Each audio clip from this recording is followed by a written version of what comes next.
Olá, meus amigos, estudo da lição número 9, a parte de quarta-feira, falando sobre a questão da imortalidade da alma. A gente percebe que essa doutrina, ela tem, assim, ramificações fantásticas do pensamento humano, tá? E hoje vamos falar sobre Cristo pregou aos espíritos em prisão. O apóstolo Pedro, ao falar sobre a pessoa de Jesus, sobre os sofrimentos dos seres humanos, daqueles que estavam servindo a Jesus, ele disse que vocês não precisam ficar tão preocupados, porque Jesus sofreu igual vocês. Aí Pedro utiliza uma expressão, inclusive ele pregou aos espíritos em prisão. E então, com isso, as pessoas que creem na imortalidade da alma dizem que Jesus, quando morreu, quando esteve no túmulo, a alma dele foi até o inferno, pregou aos antediluvianos, condenou, pregou aos anjos caídos e depois então ele retornou para ressuscitar. Por isso que a Bíblia, quando nós lemos com seriedade, você percebe que a Bíblia não dá credibilidade a esse tipo de argumento. Por exemplo, Jesus ir ao inferno visitar as almas condenadas dos antediluvianos e pregar só para eles, isso não tem sentido. Também que Jesus foi pregar aos anjos caídos, nos dois casos há erros teológicos que se opõem ao que diz a Bíblia sobre o estado dos mortos. Como afirma em Hebreus 9, 27, e aos homens está ordenado morrerem uma só vez, vindo depois disso o juízo. Então, Jesus ir até o inferno pregar aos antediluvianos para que eles se arrependessem, não está em conformidade com o texto bíblico, que diz que a pessoa, o ser humano, nasce, morre uma vez só. Depois disso vem o juízo. Pergunta número 4. O que Pedro quis dizer ao escrever que Jesus pregou aos espíritos em prisão? Aconteceu isso mesmo? Ou é uma mensagem assim a ser considerada? A mensagem é outra ou não? Vamos lá. 1 Pedro 3, 13 a 20 diz assim: E qual é aquele que vos fará mal, se for zeloso do bem?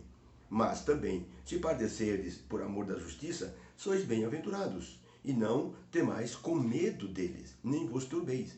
Antes, santificai ao Senhor Deus em vossos corações, e estáis sempre preparados para responder a cada um com mansidão e temor, qualquer um que pedir razão da vossa fé, ou da esperança que há em vós, tendo uma boa consciência, para que naquilo em que falam mal de vós, como de malfeitores, fiquem confundidos essas pessoas, para que não blasfemem do vosso bom nome diante de Cristo, porque melhor é que padeçais fazendo o bem, se é da vontade de Deus, do que fazendo o mal. Também, porque também Cristo padeceu uma vez pelos pecadores, o justo pelos injustos, para levar-nos a Deus, mortificado, na verdade, na carne, mas vivificado pelo Espírito, no qual também foi e pregou aos espíritos em prisão, os quais, noutro tempo, foram rebeldes, quando a longanimidade de Deus esperava, nos dias de Noé, que eles se convertessem,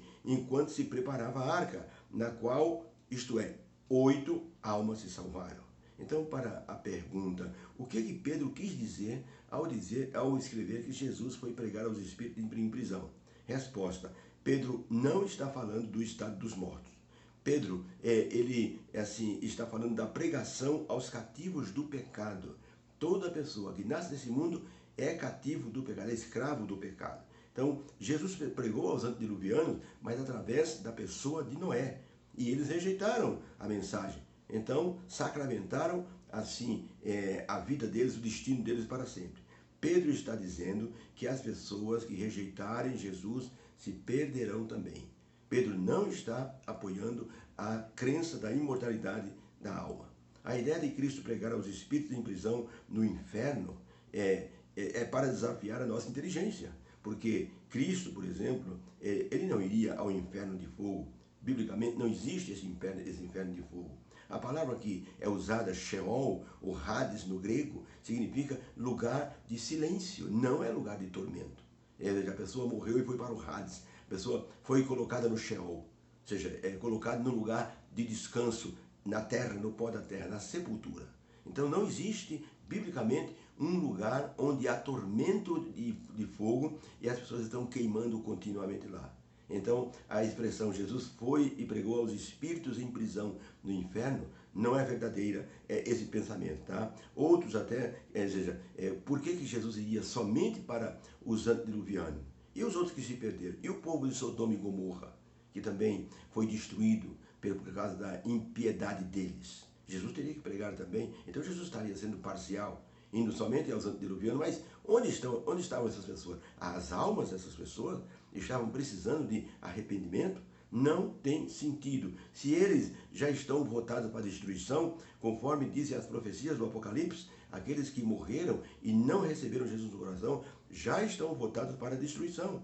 Os espíritos em prisão, mencionados por Pedro, não são almas conscientes de suas condições vagando ou estando num lugar de tormento. Na verdade, o que Pedro quis dizer é que Jesus pregou a pessoas vivas que estavam presas no pecado neste mundo. Foi para isso que Jesus veio, para libertar-nos desta prisão através do Evangelho. Então, essa é a explicação para a expressão de Pedro. Jesus pregou aos espíritos em prisão. Todo ser humano, veja, a palavra espírito aqui significa pessoa viva e não pessoa morta. Por isso que Jesus pregou às pessoas do seu tempo, pregou através do Espírito Santo, através de Noé, pelo Espírito Santo, através de Noé, pregou aos antediluvianos, e então pregaria também aos sodomitas, através de Ló, se Ló tivesse, assim, cumprido a ordem que Deus lhe dera através de Abraão. Pedro, o grande imperador da Rússia, certa vez recebeu em audiência muitos engenheiros para que eles pudessem definir o traçado de construir uma estrada que iria, por exemplo, da cidade de Moscou até a cidade de Petrogrado. Então, o imperador que estava ali, Pedro, o grande imperador da Rússia, ele recebeu, ali tinha uns 50 engenheiros, eles discutiam, eles falavam, e um dava opinião, e voltavam a discutir de novo. Eles tinham que fazer uma estrada de Moscou até Petrogrado. O imperador ficou aborrecido com tanta discussão. Disse, sabe uma coisa? Cadê o mapa? Cadê onde está a cidade de Moscou? Petrogrado, onde está? Está aqui. Diz, dá uma régua aqui. Pegou uma régua, traçou uma linha reta de Moscou até Petrogrado e disse, senhores, esta é a estrada que eu quero.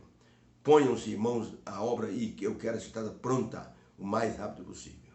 Pararam-se as discussões e então a estrada foi feita de acordo com o pedido do imperador.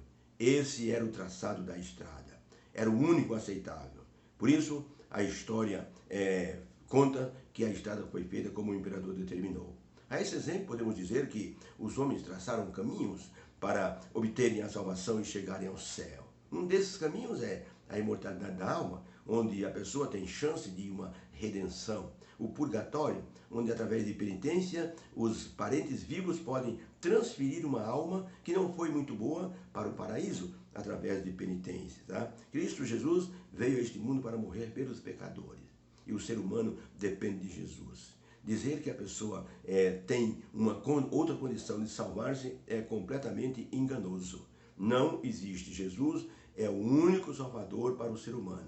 Ele diz, ninguém vem ao Pai senão por mim, disse Jesus. Ellen White escreveu no livro A Igreja Remanescente, página 57, ela escreveu o seguinte, não devemos buscar nenhuma mensagem estranha, nova, para a nossa vida espiritual. Babilônia tem estado a promover doutrinas venenosas, um verdadeiro vinho do erro, que é composto de doutrinas falsas, tais como a imortalidade natural da alma, o tormento eterno dos ímpios, a salvação das almas do purgatório e a santidade do primeiro dia da semana.